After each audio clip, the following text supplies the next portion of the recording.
Hello everyone, welcome to the Jacksonville History Show. I'm Harry Reagan. Later, Dr. Wayne Wood on the 125th anniversary of President Grover Cleveland's visit to Jacksonville's subtropical exposition. But first, Charles Lindbergh's visit to Jacksonville. And our guest is Edward Booth, Jr. Ed? Hello, Harry. Good to have you with us. It's good to be back. This is a big event in Jacksonville history. That's correct. This is arguably the largest event ever to take place in Jacksonville.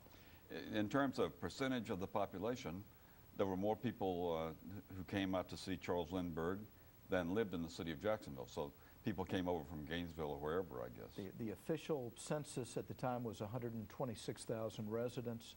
Lindbergh turned out 150,000 people to see him visit Jacksonville in October of 1927. So measured that way, it beats the Super Bowl or anything else we've ever done, right? You could make that argument.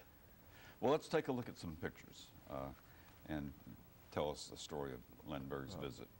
Lindbergh visited Jacksonville on Monday, October the 10th of 1927. This is Charles Lindbergh pictured in the center. Before we talk about Lindbergh's visit, though, we have to go back to 1909 Jacksonville in a very interesting story involving the gentleman on the left of this photograph, Robert Kloeppel. Kloeppel was a recent immigrant trained as a machinist who worked for the railroad. In 1909, just 6 years after the Wright brothers first flew, he built his own airplane in a garage in downtown Jacksonville. He transported it to a field located between 14th and 16th Street off of Main Street on the east side, and in 1909 successfully flew it.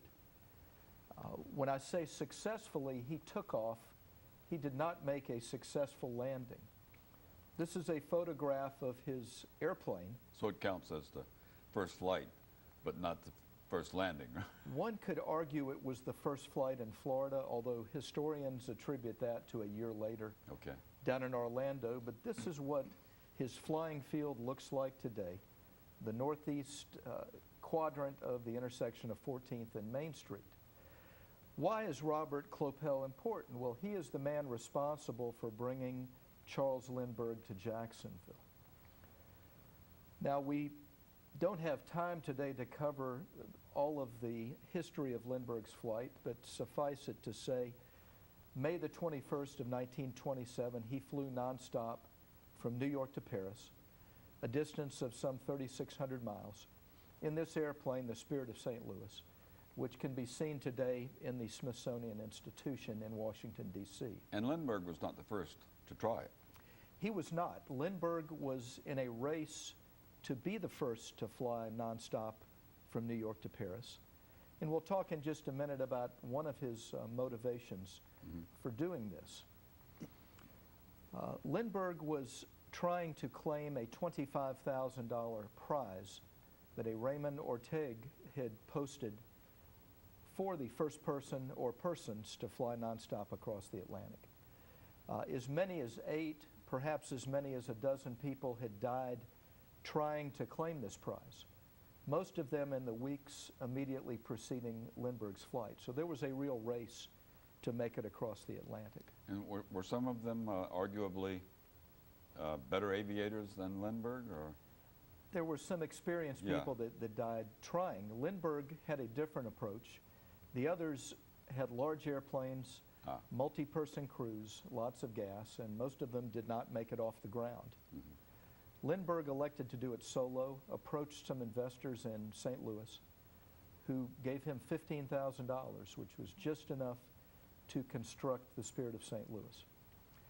As an additional incentive, Robert Kloeppel, you'll remember the man who first flew in Jacksonville in 1909, by this time he is the owner of the George Washington Hotel, seen here in this photograph. He thought it would be a good promotion for Jacksonville, and owing to his love of aviation, he posted an additional $1,000 to be claimed by the first person to fly nonstop from New York to Paris. Now, Kloeppel attached one condition to this prize, and that is the person or persons had to come to Jacksonville. in order So to claim the prize. the prize wasn't solo flight. It was just could have been split by 3 people on the crew or something. If they had First made person to Okay. make it across nonstop. Okay. This is what the site of the George Washington Hotel looks like today. Faces the old post office. Mr. Kloeppel had placed the money in escrow, and it was well known that this $1,000 was available, but he wanted to be doubly sure that Lindbergh knew he had $1,000 waiting for him in Jacksonville. So in a story that's just as fascinating as Lindbergh's visit, Kloeppel turned to Laurie Yonge, seen in this picture, known at the time and forever as Mr. Aviation in Jacksonville. First pilot in town, ran a school at the airport, and was the go-to person about things aviation. So Kloeppel turned to Laurie Yonge and had an interesting proposition for him. He wanted him to go greet Lindbergh on his way back to the United States and reissue the invitation to visit Jacksonville. Lindbergh was an instant hero. The President of the United States dispatched a battleship, seen in this picture, the Cruiser MEMPHIS, to pick Lindbergh up in France and transport him and the Spirit of St. Louis back to the United States for a hero's welcome. And here is Lindbergh disembarking in Washington upon his arrival back in the States. But when this ship was some 100 miles off the coast of Virginia, Laurie Yonge, at the direction of Robert Kloeppel, flew out to sea, somehow located this vessel, and dropped a message, which fortunately landed on the deck of the Memphis, inviting Lindbergh to visit Jacksonville. This is a photograph of Laurie Yonge and his Waco biplane that was appropriately named the Spirit of Jacksonville. No easy task finding that battleship out there in the ocean, I guess. As a longtime aviator, I don't know how he found it. Yeah. There were no navigation aids at the time. But he did. But he found it and successfully delivered the message to Lindbergh. Lindbergh returns a hero, and within a month, the Guggenheim Foundation agrees to sponsor a tour of the 48 states for Lindbergh. He was used in those years following his flight to help promote the budding aviation industry. And he toured all 48 states. This is a map showing the route he took. Started out in New York, wound its way to the West Coast, and then came back through Jacksonville.